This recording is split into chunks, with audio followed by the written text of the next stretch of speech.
हम यहाँ पर बात कर रहे हैं, हमारा अध्याय चल रहा है कौन सा, विकास, जिसमें हम विकास चैप्टर के 4 भाग थे। याद रखिएगा हमेशा 4 भाग में से पहला भाग हो चुका था क्या, जीवन की उत्पत्ति। दूसरा भाग चल रहा था क्या, कार्बनिक विकास के प्रमाण, जो हमने पिछले लेक्चर में स्टार्ट किया था। ठीक है, सो हम यहाँ पर बात कर रहे हैं कार्बनिक विकास के प्रमाण। और कार्बनिक विकास के प्रमाण जो हैं, मैंने बोला था कई सारे हैं, जिसमें से 2 कार्बनिक विकास के प्रमाण हम पढ़ चुके थे।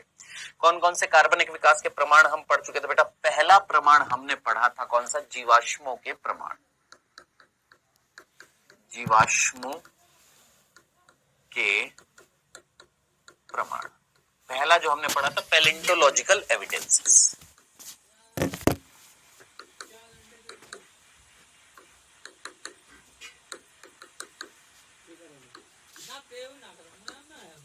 तो पहला हम प्रमाण पढ़ चुके थे जीवाश्मों के प्रमाण। जीवाश्म क्या थे? जीवों के, प्राचीन जीवों के या मृत जीवों के अवशेष थे, या उनकी छाप जो थी उसको हमने क्या बोला था, जीवाश्म। हमें जीवाश्म मिल रहे थे जिससे हमें पुराने जीवों के पूर्वजों के बारे में पता लग रहा था। ठीक है, तो वो क्या था, कार्बनिक विकास का पहला प्रमाण था। दूसरा प्रमाण हमने पढ़ा था अवशेषी अंगों के प्रमाण।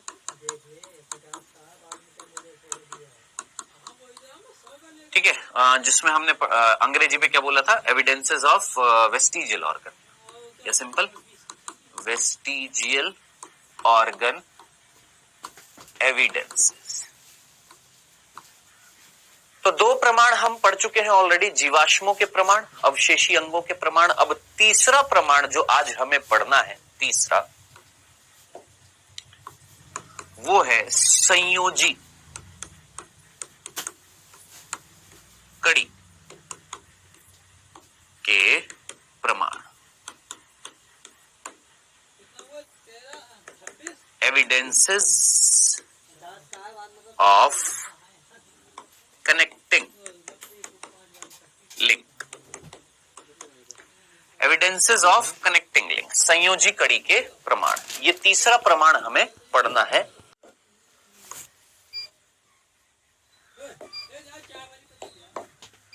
ठीक है जी, सो 2 हम ऑलरेडी पढ़ चुके हैं पिछले लेक्चर में। अब तीसरा और चौथा भी पढ़ेंगे, पांचवा भी पढ़ेंगे। पहले तीसरा पढ़ेंगे, कौन सा, संयोजी कड़ी के प्रमाण। अब सर ये संयोजी कड़ी क्या होती है, और ये प्रमाण, संयोजी कड़ी के प्रमाण, इसका मीनिंग क्या है? मैंने कहा आइए बात करते हैं संयोजी कड़ी के प्रमाण की।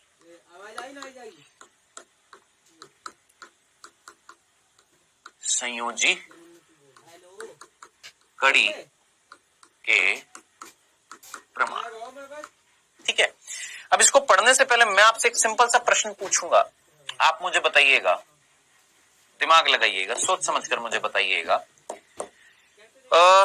आपको आर्कियोप्टेरिक्स याद आ रहा बेटा? सिंपल सा एक प्रश्न मैंने पूछा, पिछले लेक्चर में हम लोगों ने आर्कियोप्टेरिक्स पढ़ा था।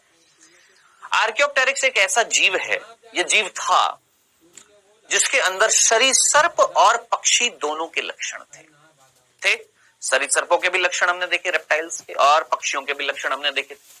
तो जरा सोचिए, क्या आर्कियोप्टेरिक्स ने हमें ये मैसेज, ये संदेश, ये इंफॉर्मेशन दी क्या कि सरीसृप पहले आए थे, क्योंकि हमें उनके जीवाश्म मिले थे, सरीसृपों के बाद आए थे पक्षी? समझना इस चीज को, ध्यान से देखना, एक सिंपल सी चीज बता रहा हूं। अगर मैं स्तनधारियों की बात करूं, अगर मैं कशेरुकियों की बात करूं, कशेरुकी की, वर्टिब्रेट्स की, तो मछलियां पहले आई थी। कौन बेटा? मछलियां जो है वो पहले आई थी। मछलियों के बाद आए थे उभयचर, उभयचरों के बाद आए थे सरीसृप, और सरीसृपों के बाद आए थे पक्षी, और सरीसृपों से ही उत्पन्न हुए थे स्तनधारी। सर ये आप किस आधार पर कह रहे हो कि भैया मछलियों के बाद आए थे उभयचर, और उभयचर के बाद आए थे सरीसृप, और सरीसृप के बाद आए पक्षी, और सरीसृपों से उत्पन्न हुए स्तनधारी? ये चीज याद रखना, प्रश्न पूछा जाता है। स्तनधारी किससे उत्पन्न हुए? सरीसृपों से। पक्षी किससे उत्पन्न हुए? सरीसृपों से। सरीसृप किससे उत्पन्न हुए? उभयचरों से। उभयचर किससे उत्पन्न हुए? मछलियों से। ये याद रखना, भूल ना जाना। किस आधार पर बोल रहे हो सर जी? किस आधार पर बोल रहे हो? इस आधार पर कि कोई ना कोई हमें एक ऐसे जीवों के जीवाश्म मिले, किसी ना किसी ऐसे जीवों के जीवाश्म मिले, या कोई ना कोई ऐसे जीव हमें मिल रहे हैं आज भी, जी हां, जो कहीं ना कहीं इनके बीच की कड़ी है, या इनके बीच की कड़ी है, इन दोनों के बीच की कड़ी है, इन दोनों के बीच की कड़ी है। यानी कुछ जीव हमें ऐसे मिले, या उनके जीवाश्म हमें ऐसे मिले, जिनके अंदर मछली और उभयचर दोनों के लक्षण थे। इससे क्या पता लगा कि मछलियों के बाद आए हैं उभयचर। कुछ ऐसे जीव मिले जिनके अंदर लक्षण किसके थे? उभयचर और सरीसर्प के थे। यानी वो उभयचर और सरीसर्प के अगर लक्षण दिखा रहे तो उभयचर के बाद कौन आए? सरीसर्प। कुछ जीव ऐसे हैं जिनके अंदर सरीसर्प और पक्षी के दोनों के लक्षण थे। आर्कियोप्टेरिक्स। तो जरा सोचिए, सरीसर्प से किसकी उत्पत्ति हुई है? पक्षियों की। कुछ जीव हमें ऐसे मिले जिनके अंदर सरीसर्प और स्तनधारी दोनों के लक्षण। इससे क्या पता लगा? सरीसर्प से कौन उत्पन्न हुए? स्तनधारी। तो ऐसे जीव क्या दो प्रकार के जीवों के बीच की कनेक्शन को नहीं बता रहे? बता रहे हैं। कनेक्टिंग लिंक कहलाएंगे या नहीं कहलाएंगे? जरा सोचिए, कनेक्टिंग लिंक का मतलब क्या होता है? जो दो जीवों को कनेक्ट कर रहे हैं, लिंक कर रहे हैं, जोड़ रहे हैं। एक प्रकार की कड़ी है जो जोड़ रही है दो जीवों को। कैसे? उनके अंदर दोनों प्रकार के जीवों के लक्षण मिल रहे हैं, तो उनको हम क्या बोलते हैं? संयोजी कड़ी बोलते हैं, कनेक्टिंग लिंक बोलते हैं। ठीक है। अब प्रश्न जो है ना, नीट में कैसे पूछा जाएगा? आप यही पूछेंगे सर नीट में कैसे प्रश्न पूछा जाएगा? तो ध्यान से सुनना, आपको उदाहरण याद रखने हैं। जी हां, आपको एग्जाम्पल याद रखने हैं कि कौन किसके बीच की संयोजी कड़ी है। कौन कौन से उदाहरण आपको याद रखने हैं संयोजी कड़ी के, तो वो इंपॉर्टेंट है। संयोजी कड़ी का मीनिंग समझ में आ गया? वे जीव जो दो श्रेणी के जीवों के समान लक्षण दिखाएं, या वे जीव जो दो प्रकार की अलग अलग श्रेणी के जीवों के लक्षण दिखाएं, कॉमन लक्षण दिखाएं, तो वो कनेक्ट करते हैं दोनों प्रकार के जीवों को। उनको हम क्या बोलते हैं? संयोजी कड़ी बोलते हैं। डेफिनेशन रटनी नहीं है, चीजों को समझना है। इंपॉर्टेंट क्या है? आपसे प्रश्न पूछा जाएगा, एग्जाम्पल। तो संयोजी कड़ी के हम क्या देखने वाले हैं? एग्जाम्पल। किसके? संयोजी कड़ी के एग्जाम्पल देखने वाले हैं। कनेक्टिंग लिंक के हम क्या देखने वाले हैं? एग्जाम्पल देखने वाले। एक एक करके एग्जाम्पल देखिएगा। सबसे पहला वायरस। विषाणु लिख दूं? चलो, अब आप मुझे बताएं सोच समझकर, वायरस शरीर से बाहर कैसा माना जाता है? निष्क्रिय। शरीर के अंदर जाकर कैसा माना जाता है? सक्रिय है। यही होता है ना। तो वायरस किसके बीच का कनेक्टिंग लिंक है? कनेक्शन किसको जोड़ रहा है? एक सजीव और एक निर्जीव को जोड़ रहा है कि नहीं जोड़ रहा है? यस, सजीव और निर्जीव। याद रखना, लिविंग और नॉन लिविंग के बीच का कनेक्शन किसको माना जाता है? वायरस को माना जाता है। भूल मत जाइएगा। दूसरा एग्जाम्पल, ये सारे एग्जाम्पल याद रखने हैं। युगलीना। सर हिंदी में युगलीना। सर ये किसकी संयोजी कड़ी है? आप जानते हैं, पढ़ा हुआ है आपने। पादप और जंतु। पादप और जंतु। क्यों सर? याद कर, जीव जगत का वर्गीकरण जब चैप्टर पढ़ाया था, उस जीव जगत का वर्गीकरण जो चैप्टर जो होता है, उस जीव जगत के वर्गीकरण चैप्टर में कहीं ना कहीं प्रोटिस्टा जगत आता है। यस सर, प्रोटिस्टा जगत के अंतर्गत आपने कहीं युगलीना वर्ड सुना था? यस, युगलिनॉइड है। युगलिनॉइड, युगलीना, जिसके अंदर पादप और जंतु दोनों के लक्षण होते हैं। दिन में स्वपोषी होते हैं, ये प्रकाश संश्लेषण करते हैं, और रात में जंतु के समान परपोषी होते हैं। तो पादप और जंतु के बीच की संयोजी कड़ी किसको बोला जाएगा? युगलीना को। तीसरा उदाहरण, ये सारे फिर बोल रहा हूं, ये सारे के सारे उदाहरण आपने याद रखने हैं। प्रोटीरो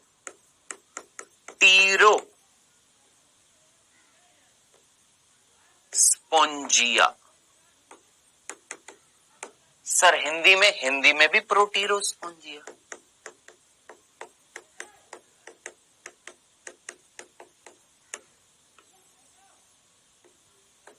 सर ये किसके बीच की संयोजी कड़ी? जरा देखिएगा इसके नाम में कहीं प्रोटीरो में प्रोटो वर्ड कुछ लग रहा है, और स्पॉन्जिया का स्पॉन्ज वर्ड कुछ आ रहा है इसके अंदर, वर्ड के अंदर मीनिंग आ रहा है। तो याद रखना वो जो प्रोटोजुआ और स्पंज। अब स्पंज कौन थे याद करो, पॉरीफेरा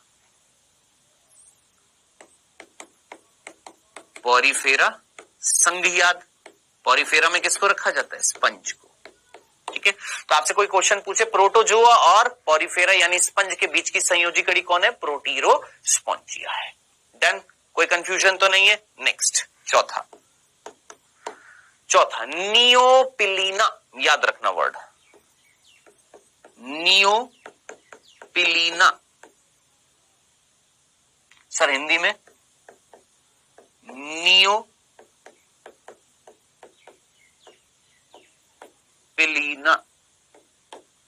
ठीक है, नियोपिलीना। सर ये किसकी संयोजी कड़ी है, तो याद रखना मोलस्क और एनालिड के बीच की। मोलस्क का संघ होता है ना, मोलस्क और एनालिड, एनालिड या एनालिडा। ठीक है, घोंगा याद आ रहा है मोलस्क में, एनालिडा याद आ रहा है भूले तो नहीं, एनालिडा मोलस्क का है। ये जो संघ जो होते हैं इनके बीच की संयोजी कड़ी किसको बोला जाता है, नियोपिलीना को, जिसके अंदर मोलस्का का भी गुण है और एनालिड्स का भी गुण होता है। ठीक है, 4 उदाहरण ये है, लगभग 10 एग्जाम्पल आपने याद रखने, 10 के 10। ठीक है, 4 हो गए हैं, पांचवा ध्यान से सुनना। पांचवा जो है उसका नाम है पेरीपेटस।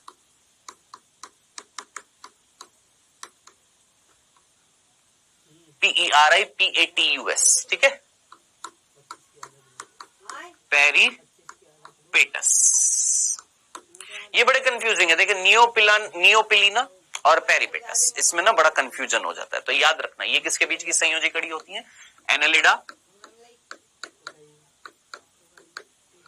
और आर्थ्रोपोडा।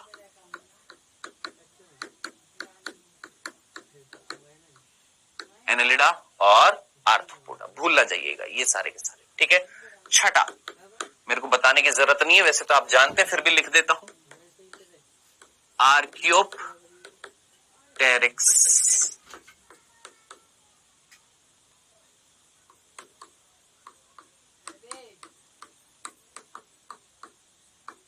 हाँ जी, आर्कियोप्टेरिक्स किसके बीच की संयोजी कड़ी है, सरीसृप और पक्षी।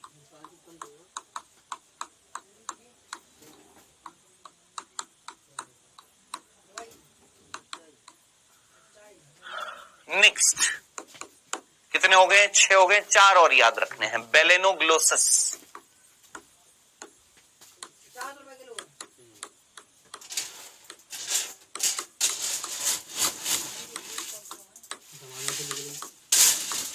ये वर्ड सुना हुआ है पहले, बेलेनोग्लोसस। याद करो, हेमिकॉर्डेटा के अंतर्गत आता है ये बेलेनोग्लोसस, हेमिकॉर्डेट। और हेमिकॉर्डेट जो थे अर्धरज्जुकी, जिनको हमने बोला था अर्धरज्जुकी संघ जो होता है, जो रज्जुकी और अरज्जुकी, कॉर्डेट और नॉन कॉर्डेट। अरज्जुकी को हम क्या बोलते हैं, नॉन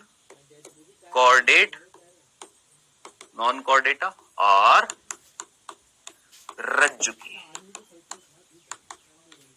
कॉर्डेट। ठीक है, बेलेनोग्लोसस, कॉर्डेट और नॉन कॉर्डेटा, रज्जुकी और अरज्जुकी। कशेरुकी नहीं, कशेरुकी इज डिफरेंट। ठीक है, याद आ रहा, वर्टिब्रेट, इनवर्टिब्रेट। ठीक है, नेक्स्ट प्रोटोप्टेरस हमने प्रोटीरोस्पॉन्जिया, प्रोटोप्टेरस नहीं पढ़ा। कौन, प्रोटोप्टेरस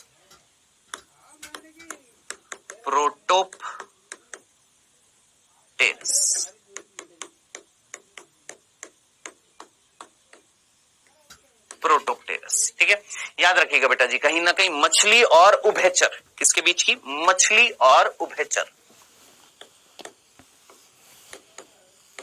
मछली और उभयचर। के बीच की जो संयोजी कड़ी है वो कौन है? प्रोटोप्टेरस। ठीक है, काइमेरा,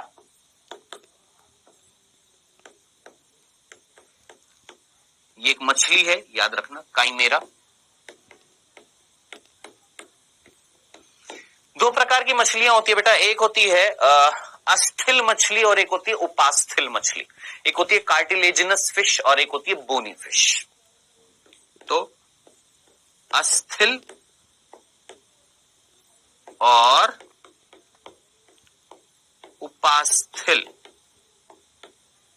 मछली जो होती है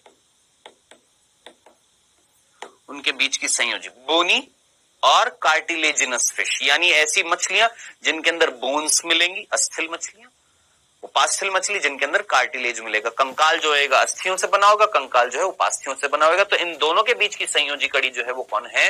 काइमेरा। 9 हो गए, आखिरी 10। अब 10वां जो है इसको मैं स्टार बना रहा हूं क्योंकि इससे प्रश्न पूछा गया है। कब पूछा था? जब मैंने नीट का एग्जाम दिया था तब भी आया था, और 2015 में भी रिपीट हुआ ये प्रश्न, और भी कई बार रिपीट हुआ है। ठीक है, वर्ड याद रखना, प्लैटिपस। वर्ड याद रखना कौन? प्लैटिपस, हिंदी में प्लैटिपस तथा एकिडना।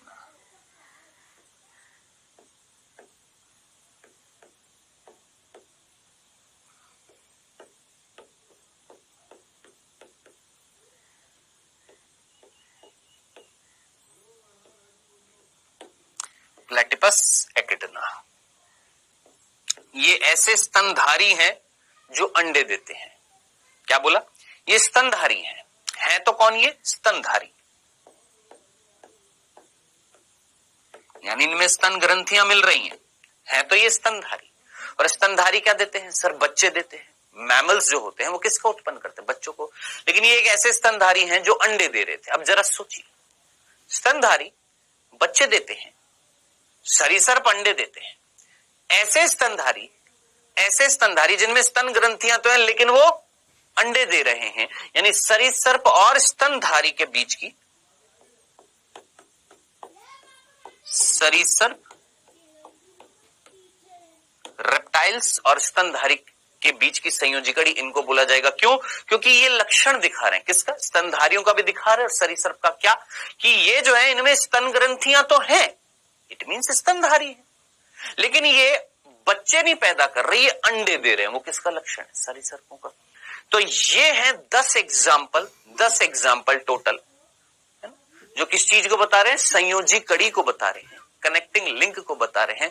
दो अलग अलग प्रकार के समूह के जो जीव हैं उनके लक्षणों को दर्शा रहे हैं, इसलिए उनके बीच के कनेक्शन को बता रहे हैं। तो क्या कहलाएंगे? कनेक्टिंग लिंक कहलाएंगे।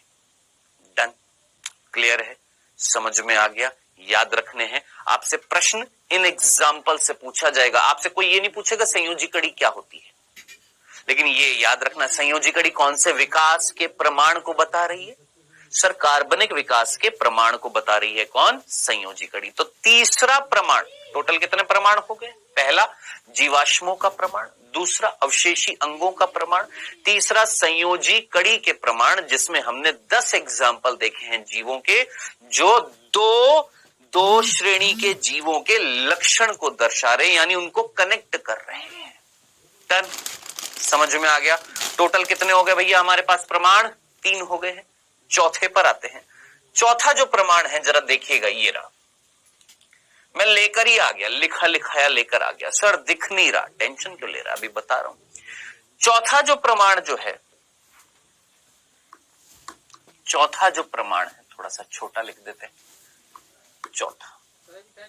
चौथा जो प्रमाण है, हेडिंग डाल भी रखिए यहां पर, आप देखिए हेडिंग भी डाल रखिए।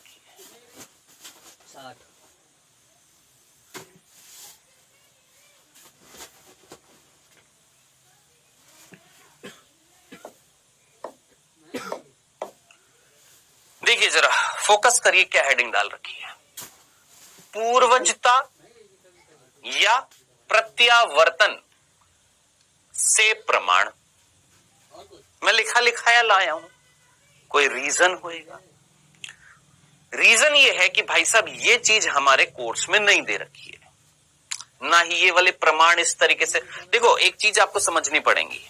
क्या समझनी पड़ेंगी? वो ये समझनी पड़ेंगी कि हमारी एनसीईआरटी में प्रॉपर नहीं दे रखा ये चैप्टर। मैं आपको प्रॉपर क्रम वाइज इस चैप्टर को पढ़ा रहा हूं, तो प्लीज उल्टा ऊपर नीचे कर रखा है इस चैप्टर में, ऊपर नीचे कर रखा है इस चैप्टर में चीजों को। कहीं ना कहीं जीवन की उत्पत्ति के कुछ बातें बाद में दे रखी हैं, कुछ पहले दे रखी है। उसी प्रकार कार्बनिक विकास के प्रमाण कुछ बाद में दे रखे हैं एनसीईआरटी में, कुछ पहले दे रखे हैं। तो हमें करेक्ट ऑर्डर में पढ़ रहे हैं चीजों को, और इसी ऑर्डर को फॉलो करते हुए सारी चीजों को याद रखना है आपने। क्या पढ़ रहे हैं? कार्बनिक विकास के प्रमाण पढ़ रहे हैं। 3 प्रमाण पढ़ चुके हैं। कौन कौन सा? सर सबसे पहला जीवाश्मों के प्रमाण, यानी जीवाश्मों के अध्ययन से पता लगा कार्बनिक विकास हुआ है। डन। सरल जीवों से जटिल जीवों का निर्माण हो रहा है, क्या कहला रहा है? कार्बनिक विकास। जीवाश्मों से पता लगा। और किससे पता लगा? सर हमें अवशेषी अंगों से पता लगा। और किससे पता लगा? सर हमें संयोजी कड़ियों से पता लग रहा है। ठीक है। अब चौथा जो है वो दे रखा है क्या? पूर्वजता या प्रत्यावर्तन से प्रमाण। अब ये क्या है, इसको समझने से पहले जस्ट इस डायग्राम को देखो। आप मुझे बताओ, क्या किसी बच्चे में आपने पूंछ देखी है? पूंछ छोटी सी दिख रही है, छोटी सी पूंछ। देखिए, क्या हमारे अंदर पूंछ है? क्या तुम्हारे अंदर किसी में पूंछ है? नहीं सर,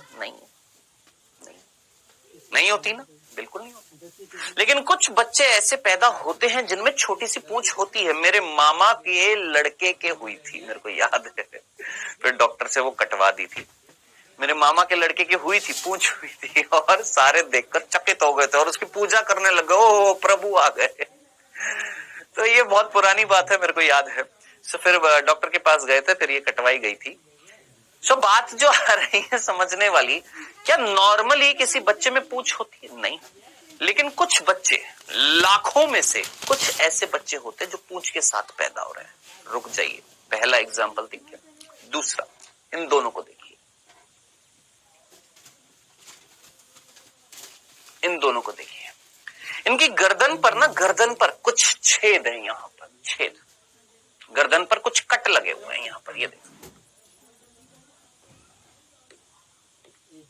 क्या लगे हुए? गर्दन पर कुछ कट लगे हुए हैं। इनका नाम होता है सर्विकल फिस्टुला। लिखा भी हुआ है सर्विकल फिस्टुला। क्या लिखा हुआ है? Cervical fistula. कहीं लिखा हुआ है? ये देखो, ये सर्वाइकल फिस्टुला लिखा हुआ है। सर्वाइकल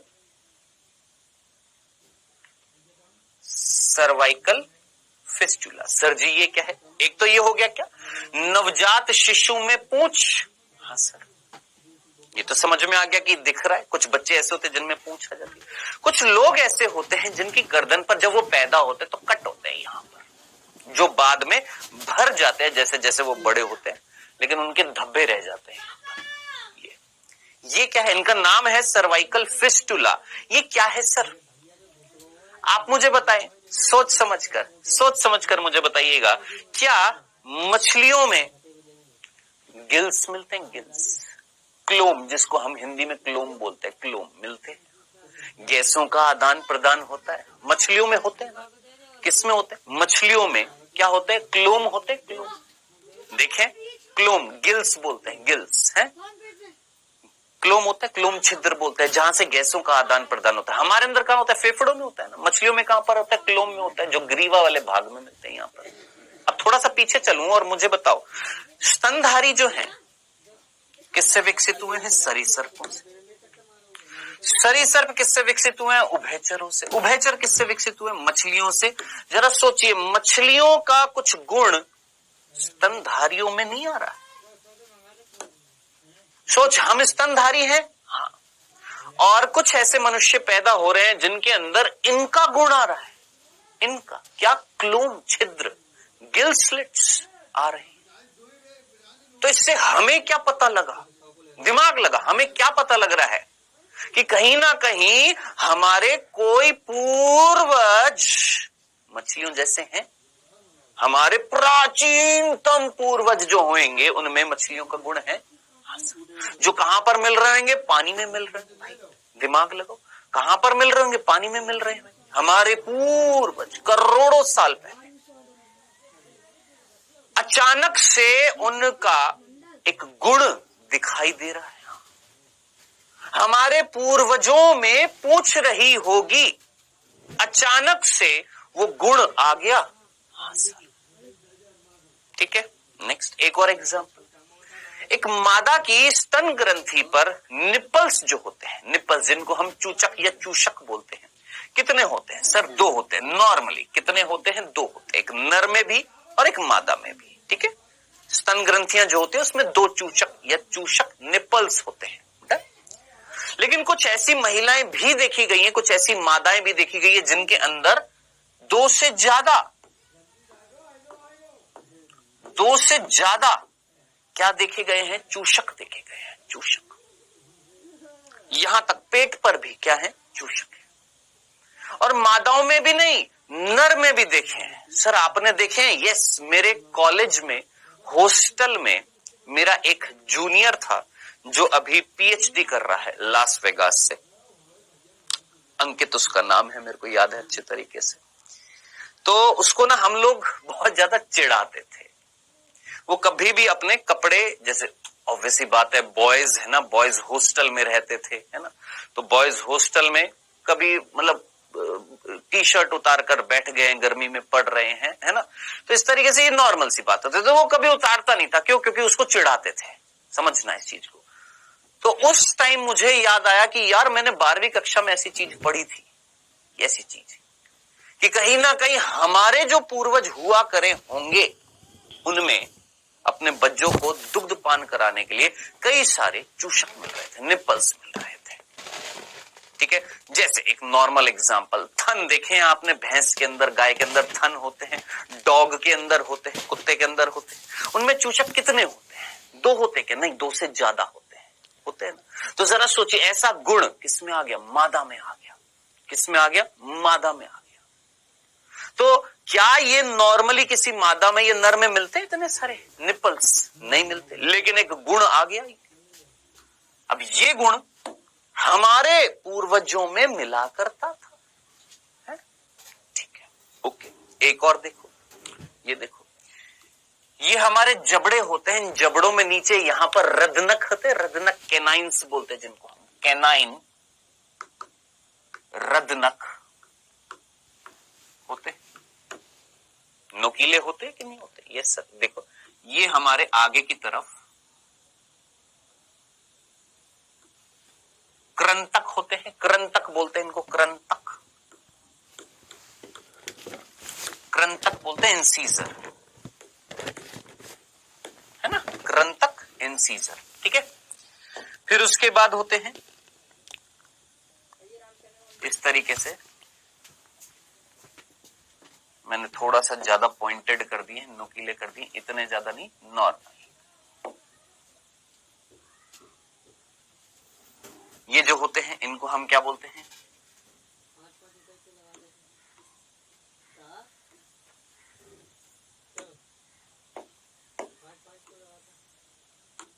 ये 4 जो थे क्रंतक, 2 जो हैं इनको हम बोलते हैं रदनक कैनाइन, ठीक है। चलो उसके बाद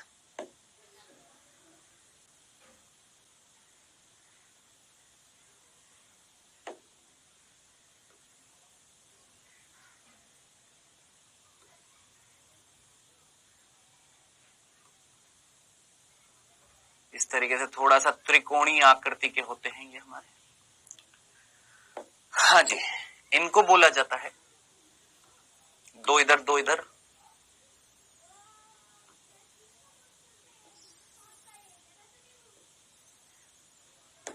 इनको बोला जाता है बेटा जी अग्रच्वर्णक।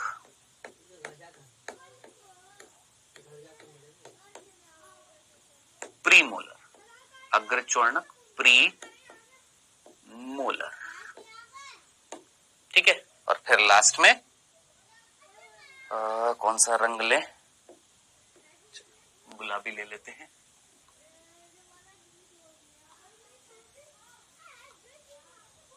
एक वयस्क का ऊपर वाले जबड़े बना रहा हूं मैं, 3 ये, 3 ये, ठीक है। इनको बोला जाता है, ये जो है इनको बोला जाता है, साइड में लिख देता हूं, च्वर्णक।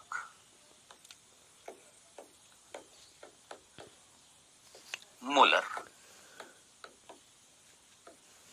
ठीक है जी, ओके। ये हमारे ऊपर वाले जबड़े में इस तरीके से दांत होते हैं, 2 1 2 3, 2 1 2 3, ऐसे सिमिलरली यहां पर भी 2 1 2 3, तो 2 1 2 3 इधर, 2 1 2 3,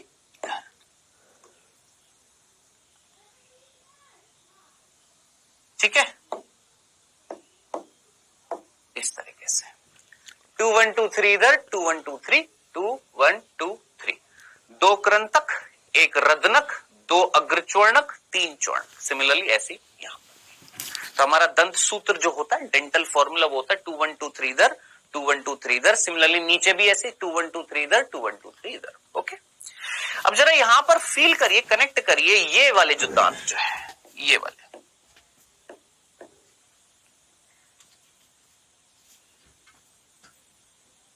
शीशे के सामने खड़े हो जाइए और देखिए आपके ये वाले जो दांत जो है ऐसे होते हैं, ठीक है।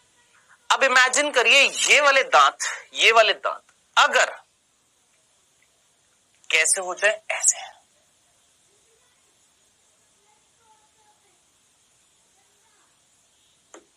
सोचिए ऐसे, सर ऐसे मेरे अंदर है क्या, जरा देख, ऐसे आगे यहां, नहीं ऐसे नहीं होते, ना तुम्हारे अंदर है ना मेरे अंदर है। ड्रैकुला टीथ जिनको हम बोलते हैं, सर ड्रैकुला क्या होता है, ऐसी मनगढ़ंत कहानियां होती है, भूत पिशाच टाइप के जो होते हैं, उनके ये वाले दांत बहुत लंबे। अरे भैया शेर, कुत्ते, उनके अंदर जो होते हैं ये रदनक जो होते हैं पॉइंटेड होते हैं। अब कुछ ऐसे मनुष्य मिलते हैं, ध्यान से सुनना, कुछ ऐसे मनुष्य मिलते हैं जिनके अंदर ये केनाइन बहुत ज्यादा नुकीले होते हैं, नुकीले केनाइन दांत। सोचिए ऐसे, सर ऐसे मनुष्य मिलते हैं, जी हाँ मिलते हैं, बहुत सारे हैं। जिसमें से एक उदाहरण मैं आपको बताऊं, हमारी एक फिल्म स्टार हैं, शायद आलिया भट्ट, उनके आलिया भट्ट के शायद ऐसे हैं। तो कहने वाली बात जो थी, जरा सोचिए, ये लक्षण सामान्य मनुष्य के अंदर होता है क्या ऐसे वाले? नहीं भैया, सामान्य मनुष्य के अंदर ऐसे बहुत ज्यादा नोकीले दांत नहीं होते, शेर कुत्ते के जैसे नीचे निकले हुए। लेकिन अगर किसी के अंदर है तो वो किस चीज को बताएगा? पूर्वजता को बताएगा, बिल्कुल। आखिरी, शरीर पर ढेर सारे बाल, यानी फेस पर भी बाल है, यहां पर भी बाल, यहां तो बाल होते ही है, फेस पर भी बाल है, दाढ़ी, यहां पर पलके, यहां पर माथे पर भी बाल है, गले पर भी बाल है, पूरे शरीर पर बाल ही बाल है, पूरा शरीर बालों से ही, मतलब मोटे मोटे बालों से ढका हुआ है। होते हैं क्या हमारे अंदर ऐसे होते हैं क्या? नहीं सर, आदि मानव में मिलते थे, हाँ, लेकिन ऐसे मनुष्य हैं क्या अभी? यस हैं।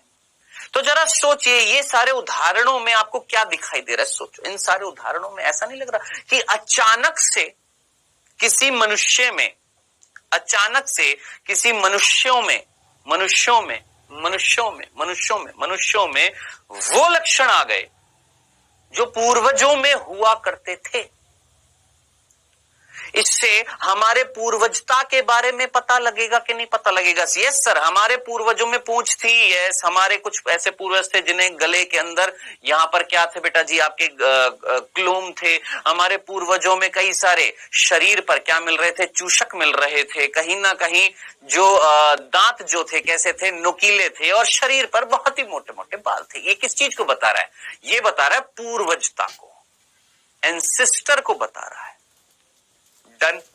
इस प्रक्रिया को कि अचानक से पूर्वजों के एकदम से किसी बच्चे के अंदर अगर लक्षण उत्पन्न हो रहे हैं, अंग्रेजी में बोला जाता है एटाविज्म, एटाविज्म हिंदी में बोला जाता है प्रत्यावर्तन, इंग्लिश में बोला जाता है एटाविज्म या रिवर्जन, हिंदी में बोला जाता है पूर्वजता या प्रत्यावर्तन। आप पढ़ भी सकते हैं। कभी कभी कुछ जीवों में अचानक से ऐसे लक्षण प्रकट हो जाते हैं जो बहुत समय पूर्व यानी बहुत समय पहले उनके पूर्वजों में मिल रहे थे या अचानक से पैदा हो जाते हैं। इसको हम क्या बोलते हैं? पूर्वजता या प्रत्यावर्तन बोलते हैं। सिंपल सा था मेरे ख्याल से।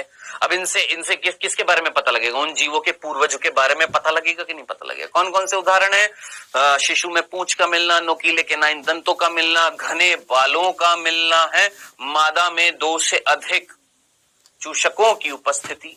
ये सारे उदाहरण जो है ये किसके हैं बेटा? प्रत्यावर्तन के, एटाविज्म के, रिवर्शन के, पूर्वजता के, जिससे पूर्वजों के बारे में पता लग रहा है। अरे भैया कार्बनिक विकास में पता ही तो लगाना है। प्रमाण में, प्रमाण से क्या, प्रमाण का मतलब क्या होता है? किसी चीज का पता लगाना। भैया पता लग रहा है कि नहीं पता लग रहा? पूर्वजता का। ये सर पता लग रहा है। तो कुल मिलाकर ये हमारे 4 प्रमाण हो चुके हैं। कितने प्रमाण हो चुके? 4 प्रमाण हो चुके। कौन कौन से सर? पहला जीवाश्मों किससे पता लगा, दूसरा अवशेषी अंगों से पता लगा, तीसरा संयोजी कड़ियों से पता लगा, चौथा अब पूर्वजता या प्रत्यावर्तन या एटाविज्म से पता लगा। पता लग रहा है ना विकास हुआ है। पूर्वज कौन है? कितने एविडेंसेस हो चुके हैं? 4। अब 5वां जो एविडेंस है, 5वां ये है सबसे इंपॉर्टेंट। ये हमारी एनसीईआरटी में भी दे रखा है और ये बहुत बहुत बहुत इंपॉर्टेंट है। पहले तो सोचिए, यहां तक की कहानी आपको समझ में आ गई है? यहां तक किसी भी बच्चे को कोई कंफ्यूजन तो नहीं है? चलिए अब 5वां जो हम प्रमाण देखने वाले हैं वो है बेटा बहुत बहुत इंपॉर्टेंट, इसलिए मैंने स्टार लगा दिया है। वो है शारीरिकी और आकारिकी के प्रमाण। दोस्त ध्यान से सुन लेना, यहां से प्रश्न आते हैं नीट में और भरमार प्रश्न आते हैं। अगर आप प्रीवियस ईयर के क्वेश्चंस देखेंगे इस चैप्टर के तो आपको मैक्सिमम 80% क्वेश्चन, 80 तो नहीं 50 to 60% क्वेश्चन जो है इस टॉपिक से आते हुए दिखाई देंगे। इसको हम अंग्रेजी में बोलते हैं anatomical and morphological evidences.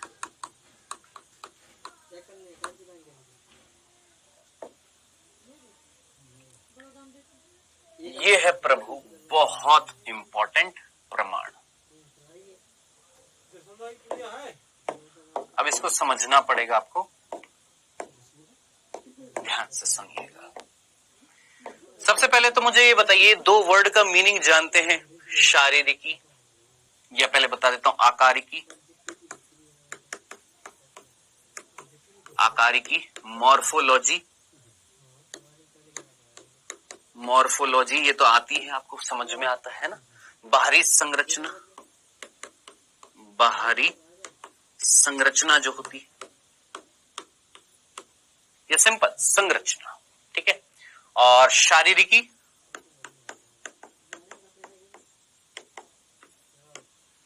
Anatomy, आंतरिक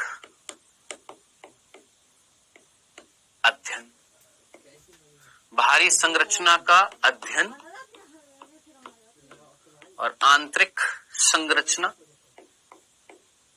आंतरिक संरचना या उनके कार्यों का अध्ययन, ठीक है। तो ध्यान से सुनिएगा, क्या बोला मैंने कि भाई मेरे बाल कम है, ओके सर, है कि नहीं है? हाँ सर। मैं सांवला हूं, लंबाई मेरी 5 फुट 8.5 इंच है, ठीक है। 5 उंगलियां हैं मेरी, डोले शोले मेरे ठीक ठाक है। तो समझो इस चीज को, ये कौन सा अध्ययन किया मैंने? कि आंतरिक संरचनाओं का अध्ययन किया या बाहरी अध्ययन किया? बाहरी, यानी मैंने कौन सी स्टडी करी है? मेरी मॉर्फोलॉजिकल स्टडी करी है। डन। अब मैंने बोला मेरे हृदय में जैसे मैं आपको बताता हूं अभी लेटेस्टली जो मेरे साथ हुआ है, हृदय के अंदर आप जानते हैं आपका जो हृदय जो होता है,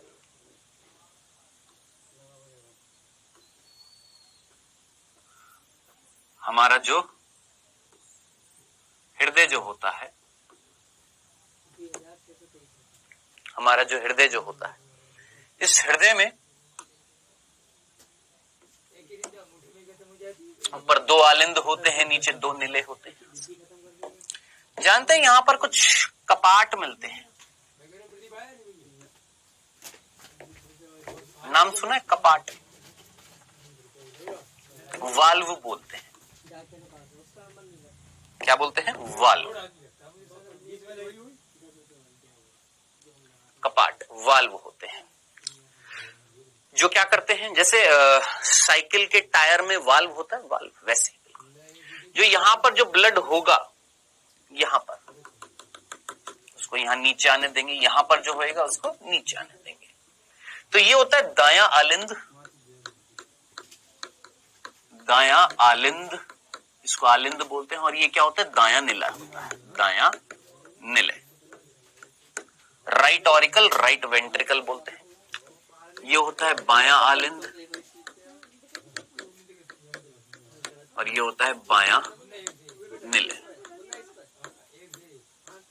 ठीक है जी, ओके। इसको हम राइट ऑरिकल बोलते हैं, राइट ऑरिकल, या इसको एट्रियम भी बोला जाता है। इसको हम राइट वेंट्रिकल बोलते हैं। और ये same to same left auricle, left ventricle. ठीक है। अब यहां पर होता है अशुद्ध रक्त, नीले रंग से दिखा देता हूं, जो यहां से यहां आता है। और यहां पर होता है शुद्ध रक्त, लाल रंग से दिखा देता हूं, जो यहां से यहां आता है। ठीक है। अब जरा सोचिए, यहां से यहां ब्लड कब आएगा, रक्त कब आएगा? जब ये कपाट, वाल्व ये खुलते हैं, ये ओपन होते हैं ऐसे, क्यों तो नीचे आ जाता है। ये 2 क्यों नीचे आ जाता है। अब इन कपाटों को देखो, इन वाल्व को देखो। इन वाल्व जो है, क्या आपको ये वाल्व पंखुड़ियों के रूप में दिख रहे हैं? सोचो, कितनी पंखुड़ियां दिख रही हैं सर? सर 3 पंखुड़ियां दिख रही हैं। यहां पर 2 पंखुड़ियां दिख रही हैं, यहां 3 पंखुड़ियां, यहां 2 पंखुड़ियां। ठीक है। अब बेटा, हार्ट का जब अध्ययन करते हैं तो उसके लिए एक इंस्ट्रूमेंटेशन होता है, क्रिया होती है, जिसको हम बोलते हैं इकोकार्डियोग्राफी। जब आप डॉक्टर बनेंगे, हार्ट के डॉक्टर अगर बनते हैं, कार्डियोलॉजिस्ट, तो आपको उस इंस्ट्रूमेंट पर वर्क करना पड़ता है। इकोकार्डियोग्राफी बोलते हैं, इकोकार्डियोग्राफी। तो मैंने अभी कुछ दिन पहले मेरी इकोकार्डियोग्राफी कराई थी, क्योंकि मुझे थोड़ी सी प्रॉब्लम हो रही थी, मेरे पेन हो रहा था बहुत ज्यादा। तो मैंने कराई, और मैंने जब कराई मेरी इकोकार्डियोग्राफी, तो मुझे पता लगा, डॉक्टर ने बताया कि भाई साहब, आपके अंदर ना, आपके अंदर ये जो 3 पंखुड़ी वाला जो कपाट, जिसको हम हिंदी में बोलते हैं त्रिवलनी कपाट, ट्राइकस्पिड वाल्व बोलते हैं। ये त्रिवलनी कपाट, ट्राइकस्पिड वाल्व, और ये जो होता है इसको हम बोलते हैं द्विवलनी बाइकस्पिड, या इसको मिट्रल भी बोलते हैं, याद रखना। कपाट वाल्व। ठीक है। तो वलनी वर्ड आ रहा है, वलन, वलनी वर्ड किससे है? वलन से। वलन का मतलब होता है घुमाव। ठीक है। तो 3 घुमाव है, 3 वलन है त्रिवलनी, 2 है तो द्विवलनी। कस्प, कस्प का मतलब होता है पंखुड़ी, नाम पंखुड़ी जैसी संरचना। ठीक है। तो डॉक्टर ने बताया भाई साहब, बहुत महंगी थी इकोकार्डियोग्राफी, लगभग 7,000 रुपए की मेरी ये इकोकार्डियोग्राफी हुई, जिसमें यहाँ पर इलेक्ट्रोड्स लगाए गए थे, यहाँ पर पूरे चेस्ट पे हैं। और फिर डॉक्टर के पास एक यंत्र था, उसने यहाँ पर लगाया और ऐसे लगाकर स्टडी करी कंप्यूटर में। तो उसने मेरे को बताया कि भैया, आपके त्रिवलनी जो कपाट है, जिसमें 3 पंखुड़ियां होती हैं, इन 3 पंखुड़ियों में से आपकी 2 ही हैं, 2 ही वलन हैं। ठीक है, कोई बात नहीं, 3 की जगह 2 हैं, 2 इधर हैं, 2। नॉर्मल एक व्यक्ति के अंदर 3 पंखुड़ियां यहाँ होती है, 2 यहाँ होती है, मेरे अंदर 2 यहाँ है, 2 यहाँ है। ओके, मैंने कहा ठीक है। अब इसका असर क्या होता है? इसका असर होता है कि ब्लड प्रॉपरली यहां से यहां नहीं आ पाता है, और यहां से यहां नहीं आएगा तो यहां से किसके पास जाता है? फेफड़ों के पास थोड़ा कम जाएगा, गैसेस का एक्सचेंज थोड़ा सा कम होएगा, यहाँ पर शुद्ध रक्त थोड़ा कम आएगा। तो इस तरीके की में क्या होता है कि शरीर के पास शुद्ध रक्त इतना ज्यादा नहीं पहुंचता है जितना एक नॉर्मल व्यक्ति के अंदर पहुंचता है। तो मेरे को अगर मैं सीढ़ियां भी चढ़ता हूं ना, सीढ़ियां, तो मेरा सांस फूलने लग जाता है।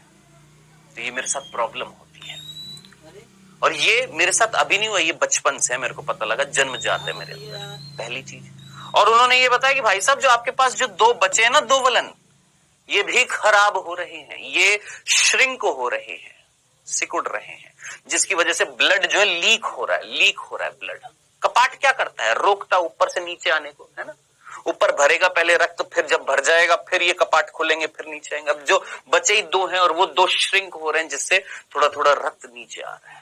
ये थोड़ी सी हम बोलते हैं कैसी कंडीशन हो गई है, थोड़ी सी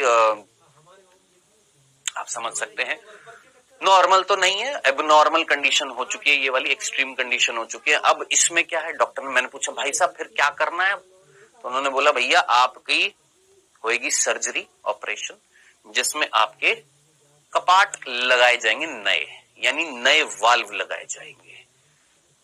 बहुत ही बढ़िया, लगा दो, सामान्य हो जाऊंगा मैं भी, फिर सांस नहीं चढ़ेगा। तो वो अब देखो, अब आज से करीबन 6 महीने बाद लगेंगे। कब लगते हैं? तो उन्होंने 6 महीने बोला, 6 महीने के बाद लगेंगे, सर्जरी से वाल्व लगेंगे। तो ये सारी चीज मैंने आपको क्यों बताई? सोचो, क्या ये आपने बाहर से ही अध्ययन कर लिया, या आपने ये आंतरिक अध्ययन किया?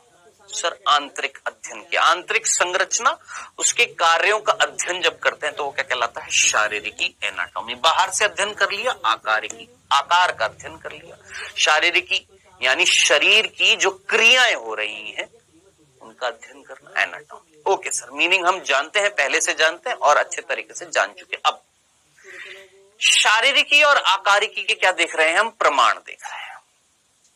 एक सिंपल से एग्जाम्पल से मैं तुमको एक चीज पूछूंगा, जरा देखना इस डायग्राम को। देखिए, ये तो मैंने यहां पर बताया, इस डायग्राम को देख। क्या यहां पर मानव लिखा हुआ है, चीता लिखा हुआ है, वेल लिखा हुआ है, चमगादड़ लिखा हुआ है? हाँ सर, चारों अलग अलग प्रकार के जीव हैं। हम चीते के जैसे थोड़ा ना, वेल के जैसे थोड़ा ना, चमगादड़ के जैसे थोड़ा ना, बिल्कुल नहीं। लेकिन मेरे हाथ चीते के आगे वाले पैर अग्रपाद हैं। अग्रपाद होता है ना हमारे, ये क्या है? अग्रपाद है। हाथ जो होते हैं ये क्या है? अग्रपाद। चीते के अग्रपाद। वेल के फ्लिपर होते हैं, जिनको हम पक्ष बोलते हैं। पक्ष, फ्लिपर को क्या बोलते हैं? पक्ष।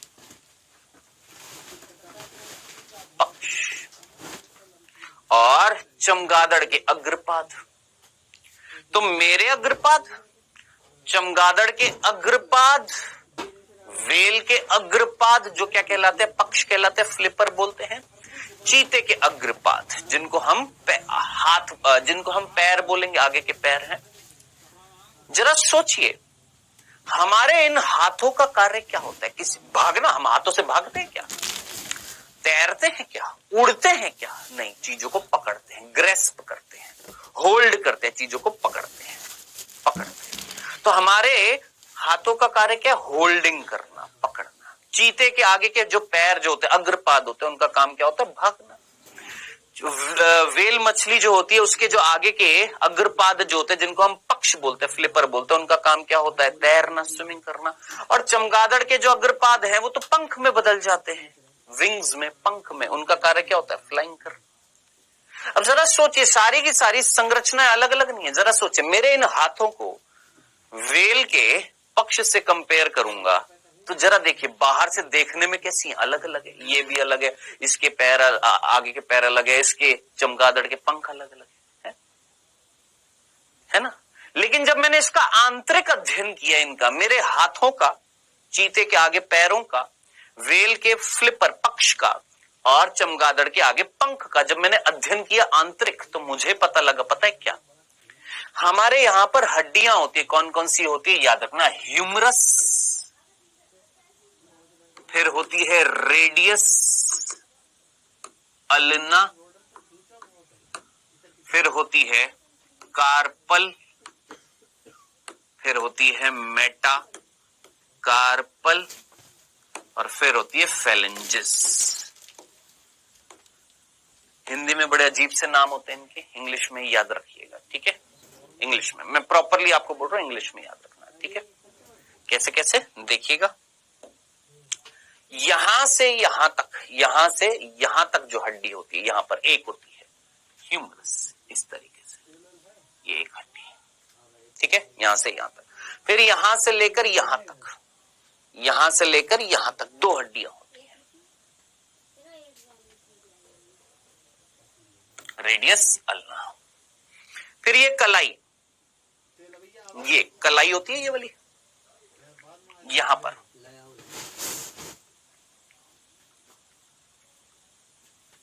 चार कार्पल होती है, 8 हो गई कार्पल, रेडियस अल्ना मिलकर 2 हो गई हैं, ह्यूमरस कितनी है, 1 है, ठीक है। फिर उसके बाद हो गया, यहां कलाई हो गई, फिर हमारा ये कलाई हो गई, फिर इसके बाद 1 2 3 4 5, यहां पर ये जो पंजा जो होता है हमारा, ये वाला भाग जो होता है, ये वाला, ठीक है। 1 2 3 4 और 5, ये होती हैं मेटाकार्पल। कौन है ये, मेटाकार्पल है, ठीक है प्रभु।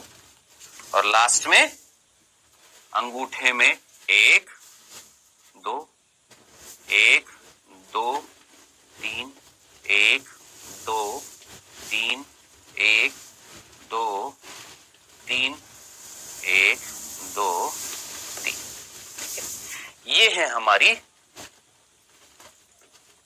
फेलेंजेस। तो मेटाकार्पल कितनी है सर, 5 है, और फेलेंजेस कितनी है, 14 है, कैलकुलेट कर लीजिए। 3 3 6 3 9 3 12 और 2 14। तो टोटल मेरे यहां से लेकर पूरे हाथ में कितनी हड्डियां हैं सर, 30 है। कैलकुलेट कर लीजिए, 30 14 और 5 19, 19 और 8 27, 29 और 1 30, हो गई 30 हड्डियां हैं। अब यही की यही 30 हड्डियां मेरे हाथ में मिल रही हैं, यही की यही चीते के आगे वाले पैर में मिल रही है, यही की यही वेल के पक्ष फ्लिपर में मिल रही है जो तैरने का काम कर रहा है, यही की यही चमगादड़ के पंख में मिल रही है जो उड़ने का काम कर रहा है। मैंने क्या किया, आंतरिक अध्ययन किया और बाहरी अध्ययन दोनों किए कि नहीं किए। जरा आंतरिक अध्ययन में मैंने हड्डियों की संरचनाओं को देखा, हड्डियों की बातें करी, क्या मिली, सेम। लेकिन बाहर से जब मैंने देखा तो अलग संरचना थी और कार्य भी अलग अलग हो रहा है। ये बाहर से भाई ये क्या कर रहा है, पकड़ रहा है, ये क्या कर रहा है, दौड़ रहा है, ये क्या कर रहा है, तैर रहा है, ये क्या कर रहा है, उड़ रहा है। तो कार्य अलग अलग है। कैसे देखा, बाहर से देखा, संरचना बाहर से अलग सी दिख रही थी, लेकिन आंतरिक संरचना सेम थी कि नहीं। इन सभी में humerus, radius, ulna, carpal, metacarpal, phalanges, यहां पर भी radius, humerus, radius, ulna, carpal, metacarpal, phalanges, यहां इनमें भी यही। तो जरा सोचिए, क्या हम यहां पर आंतरिक और बाहरी दोनों अध्ययन कर रहे थे या नहीं कर रहे थे। शारीरिकी भी देख रहे थे, आकार की भी देख रहे थे, और ये देखने से हमें क्या प्रमाण मिला, ये देखने से हमें क्या प्रमाण मिला, इस एग्जाम्पल से क्या मिला कि इंटरनल स्टडी करने पर संरचना क्या मिल रही है, समान मिल रही है। इससे हमें पता लगा कि इनके पूर्वज जो हैं, इनके पूर्वज जो होंगे, हमारे पूर्वज, चीते के पूर्वज, वेल के पूर्वज, चमगादड़ के पूर्वज जो होंगे, उनके अंदर यही की यही अग्रपाद में संरचना रहेगी। समझ में आया? पूर्वजता के बारे में पता लगा कि नहीं पता लगा? बिल्कुल पता लगा।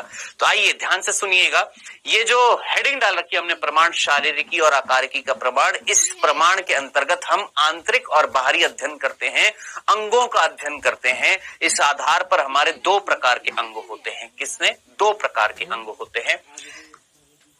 एक होते हैं समजात अंग, जो समजातता होमोलॉजी दर्शाते हैं,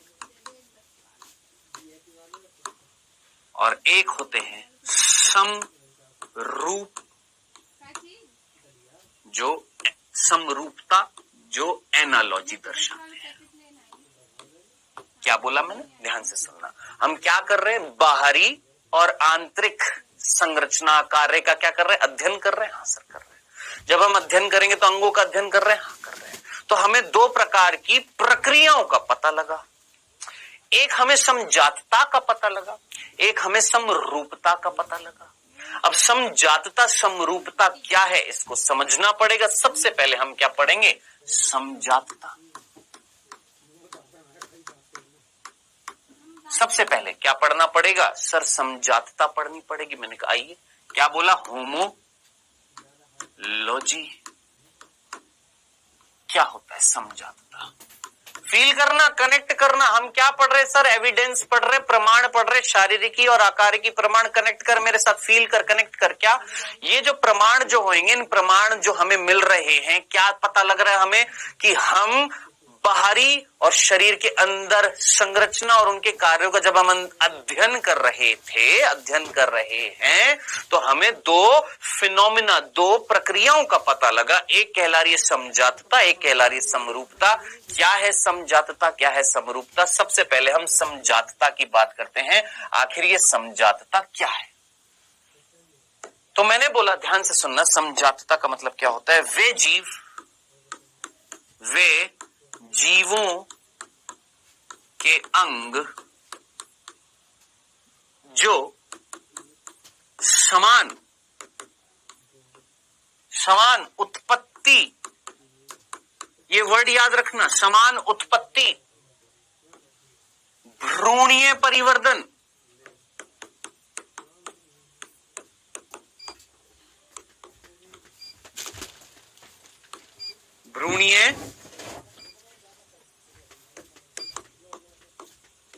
परिवर्धन तथा संरचना दर्शाते हैं।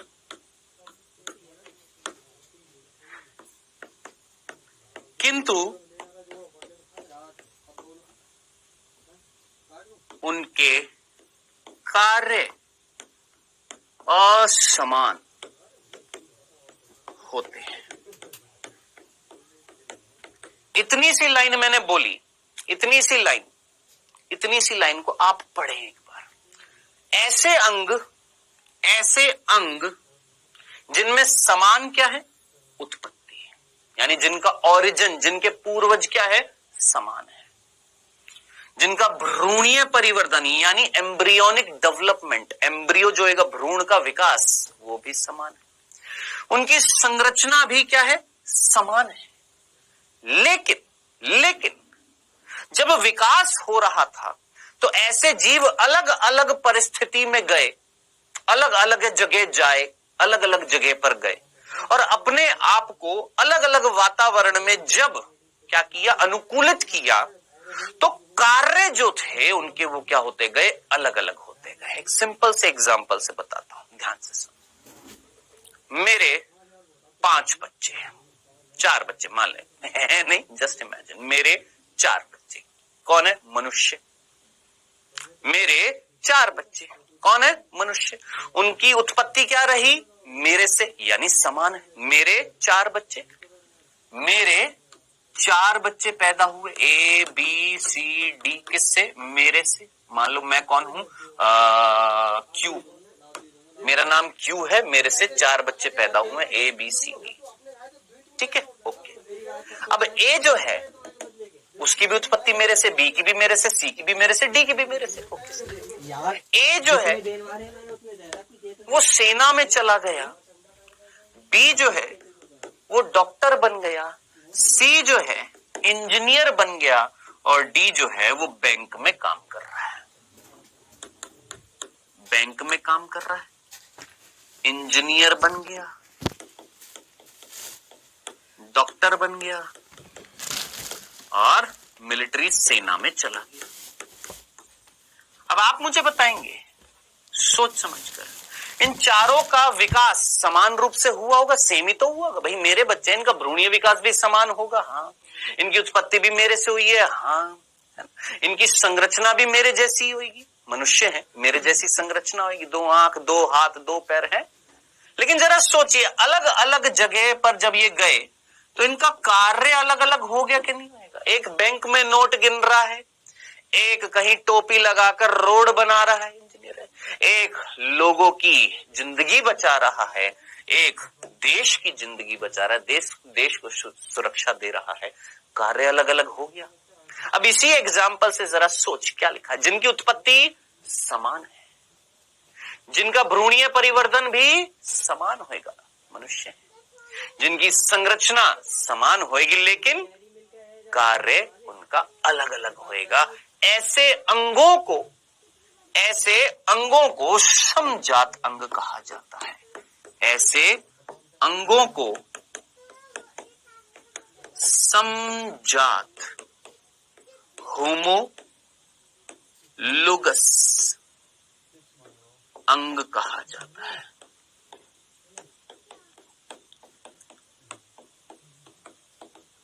आया समझ में? अब इसी चीज को इस एग्जाम्पल से सीख।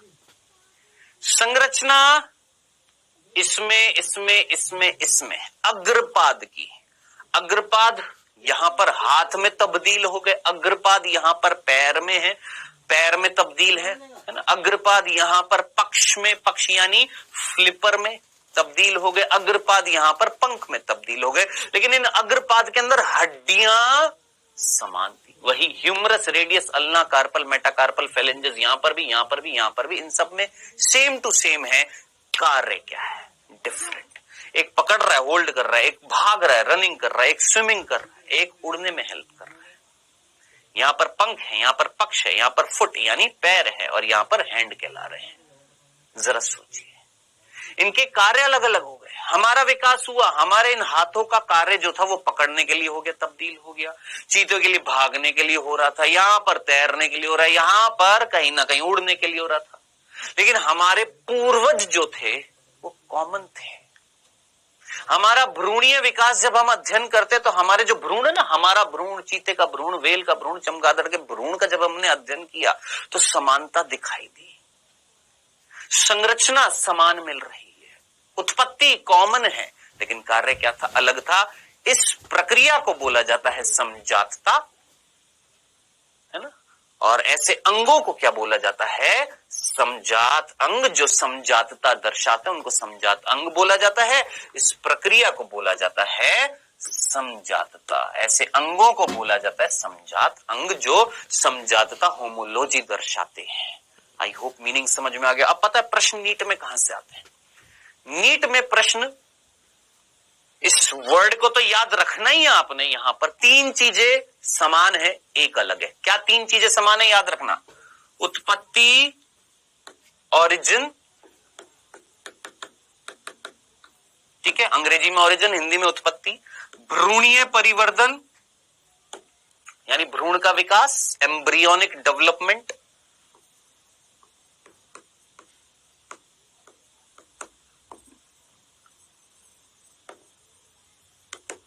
और संरचना, स्ट्रक्चर। ये 3 चीजें सेम रहती हैं, सिर्फ फंक्शन जो है वो अलग होते हैं। फंक्शन, 3 चीजें समान है। क्या? उत्पत्ति समान है, भ्रूणीय विकास समान है, संरचना समान है, कार्य अलग है। अब पता है जब हम 10वीं कक्षा में थे, 10th में भी ये टॉपिक आता है 10वीं कक्षा में, और टीचर जो है 10th क्लास के हिसाब से बिल्कुल उसी लैंग्वेज में बताता है जो बुक्स में लिखा होता है। क्या? वो अंग जिनके कार्य अलग होते हैं, संरचना समान होती है। बस इतनी सी एक सिंपल सी डेफिनेशन बताता है। क्या होता है? समजात अंग क्या होते हैं? वो अंग जिनका कार्य अलग अलग होता है लेकिन संरचना समान होती है, वो समजात अंग कहलाते हैं। लेकिन आप नीट की तैयारी कर रहे हैं तो थोड़ा सा एनहेंस करके आपको पढ़ना पड़ेगा। सिर्फ संरचना समान नहीं, उनकी उत्पत्ति भी, उनका भ्रूणीय परिवर्धन भी, उनकी संरचना, ये 3 चीज समान होती है, कार्य अलग होता है। याद रखना, ठीक है। अब प्रश्न कहां से आएगा सर, नीट में प्रश्न कहां से है? नीट में प्रश्न आता है इनके उदाहरणों से, इनके एग्जाम्पल से, जिसमें से एक एग्जाम्पल मैंने आपको दिखा दिया है ना, और अभी तो ढेर सारे एग्जाम्पल हैं। अभी हमें समजातता के बाद समरूपता, इसको हम तुल्य रूपता, अनुरूपता भी बोलते हैं, कई सारे नाम है, ये सारी चीजें हम पढ़ेंगे। आज इतना ही पढ़ेंगे, काफी है, सफिशिएंट है, इतना ही पढ़ेंगे, ठीक है। अब समजातता के उदाहरण पढ़ाऊंगा तो उसमें थोड़ा सा टाइम लगेगा, इतनी सी बात याद रखनी है। अभी समजातता के अंदर हम डार्विन की भी बात करेंगे। क्या? एक चिड़िया की बात करेंगे। कौन सी चिड़िया की? ये देखिए, ये चिड़िया, इसको बोलते हैं डार्विन फिंच। डार्विन जो थे एक महाद्वीप पर गए थे जो 22 उप महाद्वीपों से बना हुआ था, जिसका नाम है गैलापागोस महाद्वीप, जो दक्षिणी अमेरिका में है, अभी भी है। वहां पर डार्विन ने कुछ काली चिड़ियाओं का अध्ययन किया। उन काली चिड़ियाओं का नाम क्या पड़ गया? डार्विन फिंच पड़ा था, वो भी हम पढ़ेंगे, ठीक है। उसके अलावा हम मार्सुपियल भी देखेंगे। ये शिशुधानी जो बच्चे जो होते हैं, मार्सुपियल जो होते हैं, उनकी भी बात करेंगे। और हम जो मैमल्स होते हैं जिनके अंदर स्तन, अपरा स्तनी का मतलब मैमल्स की बात करेंगे, ठीक है। तो ये हम देखेंगे नेक्स्ट लेक्चर में, ये सारी बातें करेंगे। आज इतना ही पढ़ेंगे दोस्त, ठीक है। अभी समय हुआ है आपके क्विज का। बेटा पहला प्रश्न आपकी स्क्रीन पर आता हुआ फर्स्ट, मनुष्यों में कौन सा अवशेषी अंग नहीं है? 4 ऑप्शन आपके सामने, इनमें से कौन अवशेषी अंग नहीं है? निमेशिक पटल, पुच्छ कशेरुक, कृमि रूपी परिशेषिका या नाखून? इनमें से कौन अवशेषी अंग नहीं है? अवशेषी अंग नहीं, आज थोड़ा अलग तरीके से क्विज लेकर आया हूं। इनमें से कौन अवशेषी अंग नहीं है? निमेशिक पटल निक्टेटिंग मेम्ब्रेन, पुच्छ कशेरुक कॉकेक्स, कृमि रूपी परिशेषिका वर्मी फॉर्म अपेंडिक्स, नाखून नेल्स। इनमें से कौन अवशेषी अंग नहीं है?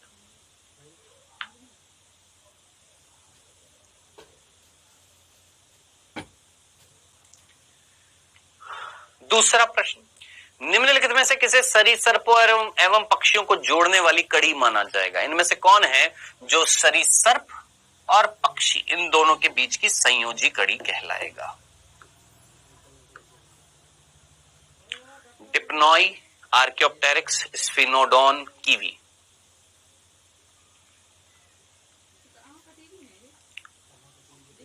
चलिए जी, समय हुआ समाप्त। आइए देखते हैं, सिंपल से प्रश्न थे। इनमें से अवशेषी अंग नहीं है, यानी 3 अवशेषी अंग है। निमेशिक पटल निक्टेटिंग मेम्ब्रेन, आंख के यहां पर बोला था, क्या है? 180 में से एक बताई थी ना मैंने यहां पर। पुच्छ कशेरुक कॉकेक्स बोला ना मैंने अभी, पूंछ की हड्डी जो होती है, पुच्छ कशेरुक, ये भी अवशेषी अंग है। कृमि रूपी परिशेषिका वर्मी फॉर्म अपेंडिक्स, अंधनाल पर, सीकम पर मिलती है, सेल्यूलोज के पाचन से संबंधित होती है, हमारे अंदर कार्य नहीं करती। ये भी अवशेषी, ये भी अवशेषी।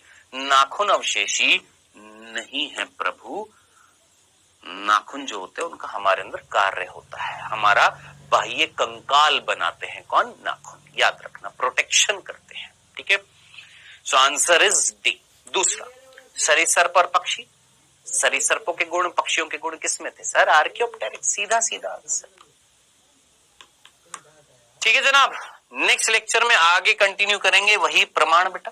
किसके प्रमाण? हमारे कार्बनिक विकास के, कार्बनिक विकास के प्रमाण। अभी तो यही चलेगा, कार्बनिक विकास के प्रमाण।